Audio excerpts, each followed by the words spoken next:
Hi guys, എന്തൊക്കെയുണ്ട് എല്ലാവരുടെയും വിശേഷം?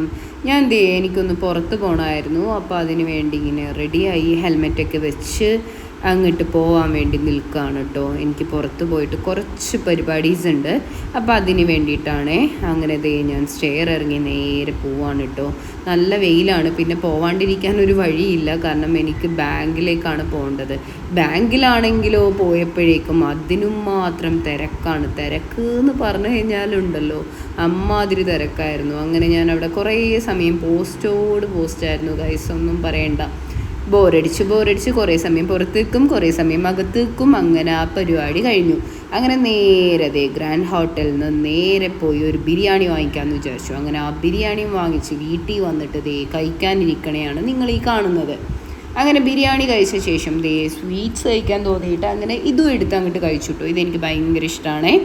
അങ്ങനെ ഇക്കാക്ക വന്നപ്പോഴേക്കും വൈകിട്ട് ഫുഡ് കഴിക്കാനായിട്ടൊന്ന് പുറത്തിറങ്ങി കേട്ടോ. പമ്പിൽ കയറി പെട്രോൾ അടിച്ചു, ഇല്ലെങ്കിൽ വഴി കിടക്കൂലേ, അതുകൊണ്ട് പെട്രോൾ അടിച്ചു. അങ്ങനെ ഞങ്ങൾ പോയിക്കൊണ്ടിരിക്കുകയാണ് കേട്ടോ. അങ്ങനെ പോയി ഞങ്ങൾ പടമുകളെത്തി.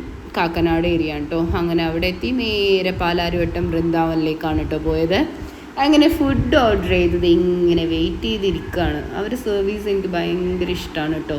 കാരണം എന്ത് ഓർഡർ ചെയ്താലും പെട്ടെന്ന് കൊടുന്നു തരും. അതാണ് അവരുടെ ഒരിത്. അത് എനിക്ക് ഭയങ്കര ഇഷ്ടമാണ്. കാരണം എന്ത് ഓർഡർ ചെയ്താലും ആദ്യം വെയിറ്റ് ചെയ്യിപ്പിക്കില്ല.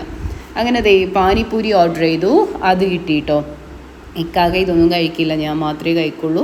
അതുകൊണ്ട് ഞാനതിരുന്ന് അങ്ങോട്ട് തട്ടി. അതിന് ശേഷം മസാല ദോശ ഓർഡർ ചെയ്തിട്ടുണ്ടായിരുന്നു. അങ്ങനെ അതും വന്നു. ഇക്കാക്ക ഒരു ചായ കുടിച്ചു, ഞാൻ ചായ കുടിച്ചില്ല.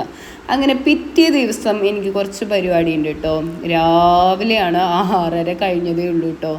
അങ്ങനെ നിൽക്കുകയാണ്. ക്ലൈമറ്റൊക്കെ എന്ത് അടിപൊളിയായിട്ട് നിൽക്കണമെന്ന് നോക്കിയേ ഗൈസ്. അങ്ങനെ ഞാനൊരു പരിപാടി ഉണ്ട്. എന്താണ് ആ പരിപാടി? എനിക്കൊന്ന് ആശുപത്രിയിൽ പോകണമായിരുന്നു. എനിക്കൊന്ന് ബ്ലഡൊക്കെ ടെസ്റ്റ് ചെയ്യാൻ കൊടുക്കാനുണ്ട്. അങ്ങനെ ഹൈടെക് ലാബിലേക്ക് വന്നു. അപ്പോൾ ഇഷ്ടപ്പെട്ടാൽ like and comment, subscribe. Okay, by.